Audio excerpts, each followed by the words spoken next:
¿Qué tal? ¿Cómo están? Pues hoy vamos a terminar con el capítulo 3. Hoy vamos a ver ya lo que es el versículo del 13 al 18 del capítulo 3.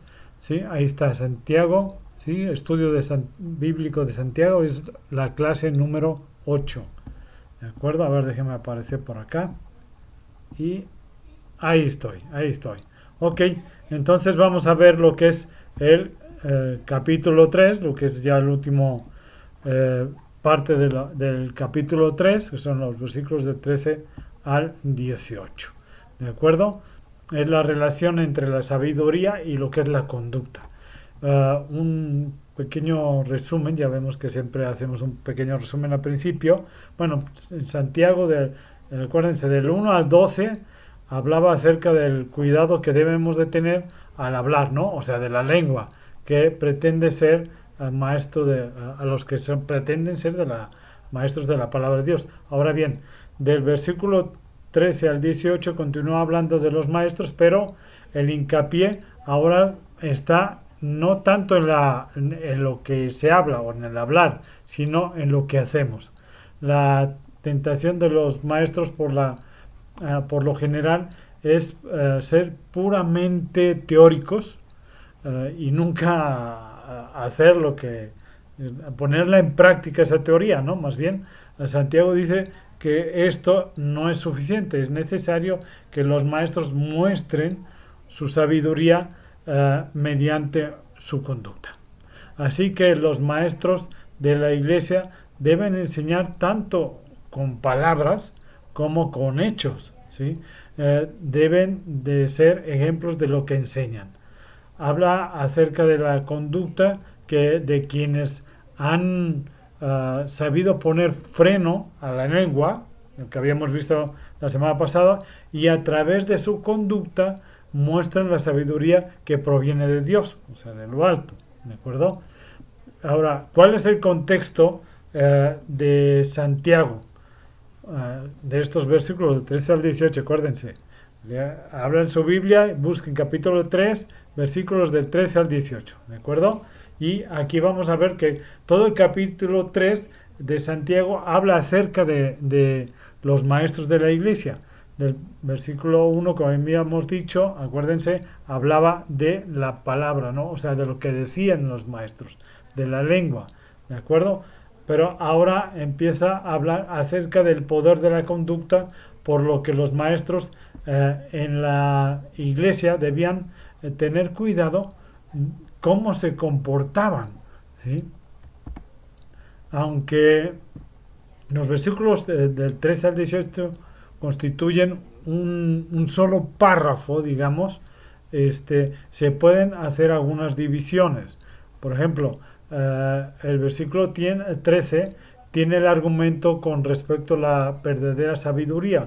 Los del 14 al 16 hablan de la sabiduría que se opone, perdón, a la verdad. Y el 17 y el 18 expone la naturaleza de la verdad, de la verdadera sabiduría. La sabiduría, lógicamente, que proviene de Dios, de lo alto, ¿sí? Entonces, ¿cómo está estructurado este contexto, ¿no? El que se creyera, bueno, a ver, ahí en el versículo 13a nos dice, el que se creyere sabio, o sea, el maestro, ¿sí? Debía mostrar la sabiduría a través de su buena conducta. La sabiduría del maestro en la iglesia debía eh, mostrarse, perdón, mediante la conducta humilde. Si la conducta del maestro se caracterizaba por motivos egoístas, o mostraba que su sabiduría era falsa, lógicamente, ¿no? El origen de la sabiduría falsa no proviene de Dios, sino de tres fuentes principales. Digamos que uno sería el mundo, la vieja naturaleza de la propia persona y de Satanás, lógicamente, ¿no? La conducta que se caracteriza por medios egoístas producía desorden y toda clase de maldad.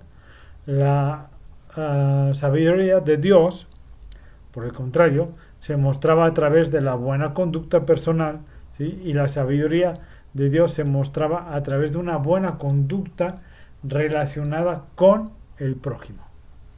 La sabiduría de Dios resultaba en una vida conforme a lo que Él exigía, o sea, lo que Dios exigía. Por lo tanto, podemos decir que la sabiduría no se mostraba mediante buena conducta. Perdón, otra vez. La sabiduría no se mostraba mediante buena conducta, era mala. O sea, la que no se mostraba en esa forma. Mas la sabiduría que se mostraba por buena conducta traía buenos resultados. Ahí vamos. ¿Sí? Ahí está, ¿no? ¿Cómo está estructurado el contexto? Bueno, ahí está, ¿no? El que se creyera sabios, ahí me atrasé un poquito, ¿va? Perdón, ahí está, ¿no? La sabiduría que no se mostraba mediante buena conducta era mala. La sabiduría que se mostraba por buena conducta traía buenos resultados. ¿De acuerdo? Perdón por haberme atrasado un poquito. Ahí está. ¿De acuerdo? ¿Cuáles son los asuntos que se presentan en Santiago? ¿Sí? Ahí está, ¿no? En Santiago. ¿De acuerdo? Entonces, vamos a ver aquí. Este contexto presenta básicamente, como habíamos dicho, tres referencias a la vida de los maestros en la iglesia o quienes pretendían esa posición, ¿no?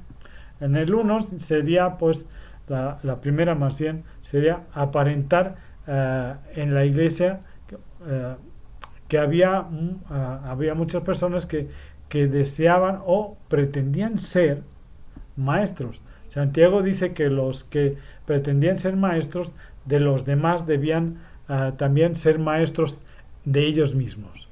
Debían vivir lo que predicaban. Por lo tanto, los maestros de la palabra de Dios debían mostrar la validez de lo que enseñaban a través de sus buenas conductas, o sea, de lo que hacían. ¿Sí? 2. Santiago dice que la fuente de la vida egoísta que algunos estaban llevando era la sabiduría que provenía del mundo, o sea, de la vieja naturaleza o de Satanás, como dijimos hace rato, ¿no? Esta vida caracterizaba estaba caracterizada o mostrada por envidias amargas y rivalidades entre los que pretendían ser maestros, o sea, no se ajustaba a la verdad y era pura presunción, ¿sí? Entonces, así es como se mostraba, ¿no? En ese momento. Así que las personas que llevaban una vida egoísta, pues no vivían de acuerdo a la sabiduría de Dios, ¿sí? O sea, proveniente de Dios. Y por tanto, no estaban autorizadas para ser maestros. 3. Este sería el tercero. Permítame. Ahí está, el tercero, ¿de acuerdo?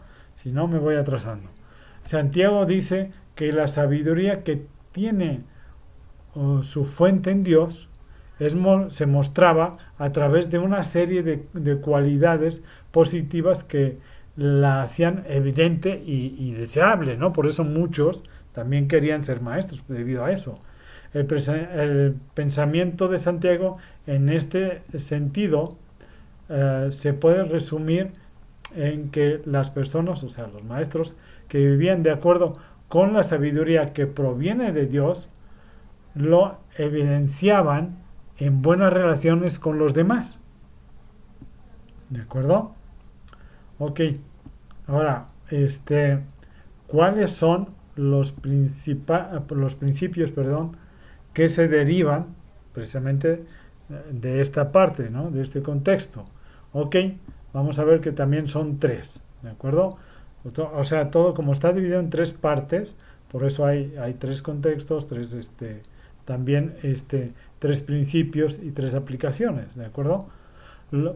La primera sería: los maestros de la palabra de Dios deben mostrar lo que enseñan a través de buenas conductas, o sea, de su buena conducta.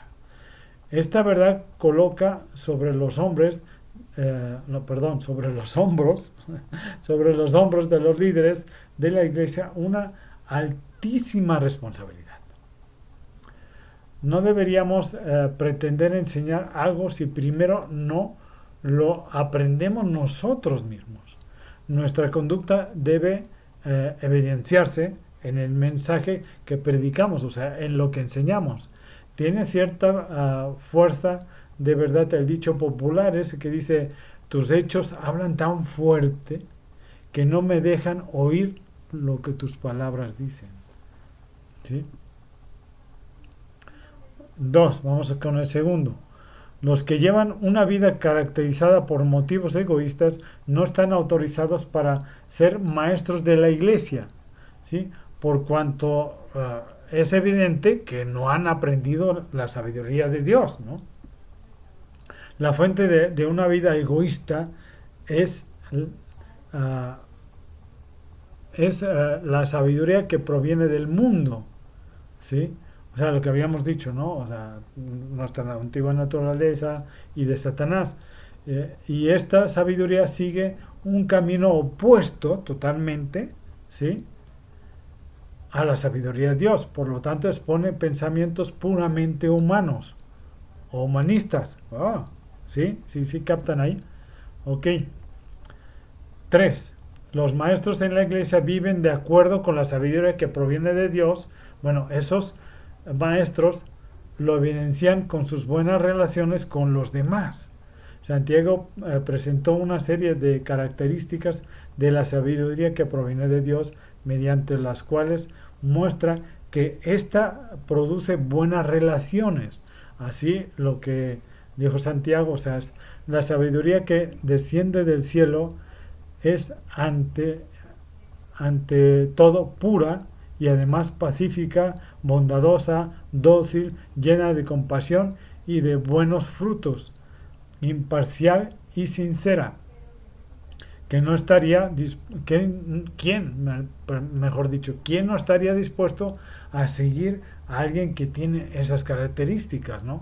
Entonces, lógicamente, eso es lo que llamaba la atención a las personas que querían ser maestros y buscaban tener eso, ¿no? Pero lógicamente lo querían ser por egoísmo, ¿no? Por querer ser igual a los otros, por yo quiero todo eso, ¿no? ¿Se acuerdan del que era un mago y le quería pagar a Pablo para que le diera todo el conocimiento del Espíritu Santo, ¿no? Si se acuerdan, ¿no? Entonces lo maldice. Pero bueno, es otra historia, ¿verdad? De Pablo.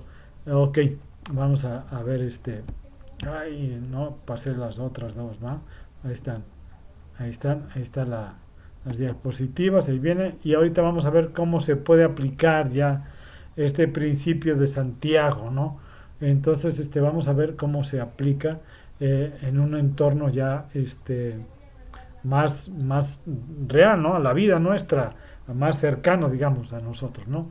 En verdad todos somos maestros, en una forma u otra, porque aunque pocas veces nos damos cuenta de esto, pero todos en nuestro vivir cotidiano estamos enseñando todo el tiempo a través de nuestra conducta, de cómo nos comportamos, seamos o no conscientes de ello. Somos cristianos y acuérdense que hemos dicho muchísimas veces que somos ejemplo, bueno o malo, depende de nosotros, pero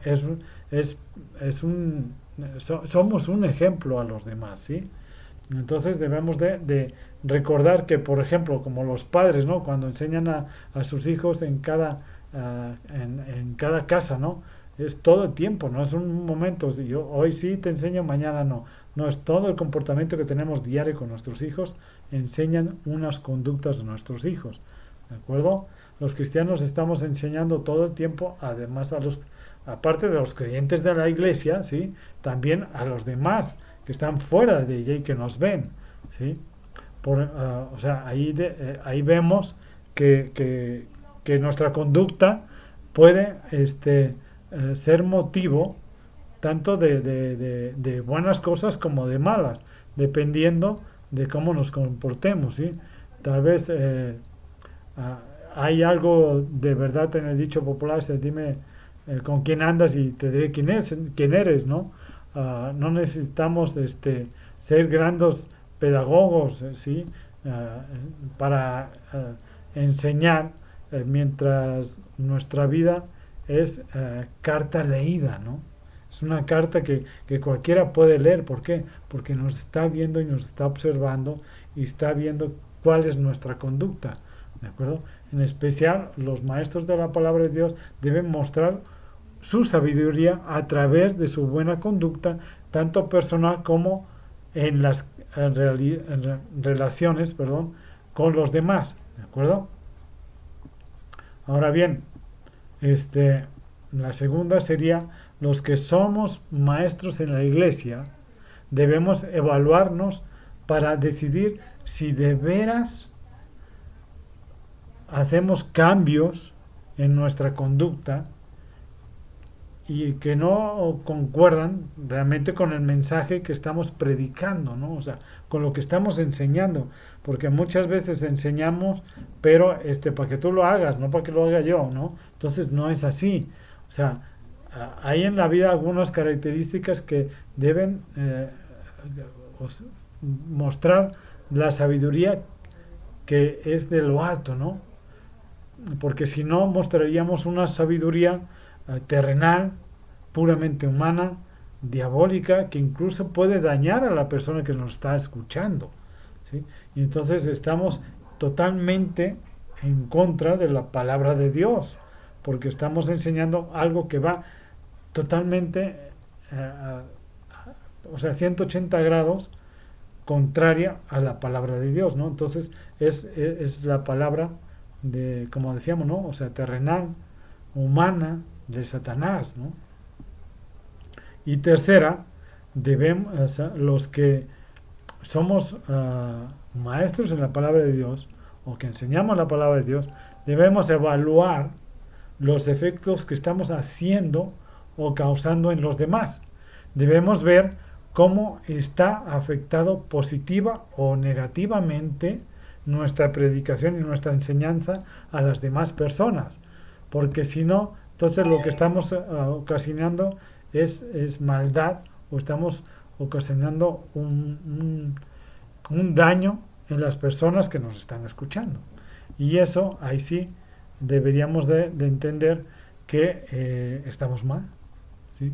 Debemos de evaluarnos, debemos de aprender lo que estamos enseñando para ver si realmente estamos enseñando algo que está ensalzando a la persona de Dios, ¿sí? Que estamos enseñando quién es Dios, cómo nos ama Dios, qué hace Dios para nosotros, qué hace Dios para la vida del humano, del creyente, cómo afecta a un creyente, cómo afecta a una persona que no es creyente. O sea, todo eso es lo que debemos de enseñar, toda la palabra de Dios, ¿sí? Acuérdense que es para enseñar, redarguir, todo eso, ¿no? Entonces, debemos de recordar que somos maestros y maestros de la palabra de Dios, no de nuestra palabra, no de la palabra del mundo, no de la palabra que puede hacer daño a las personas, no. Somos maestros que debemos de enseñar lo que Dios nos ha puesto a que enseñemos. No debemos de ser egoístas, no debemos de pensar que aquel enseña mal y yo enseño mejor, que yo tengo que ser más que él. No, eso no, eso está totalmente contrario a la palabra de Dios. Debemos de ser humildes enseñadores de la palabra de Dios. Que Dios les bendiga, los cuide mucho y nos vemos la próxima semana. Hasta luego.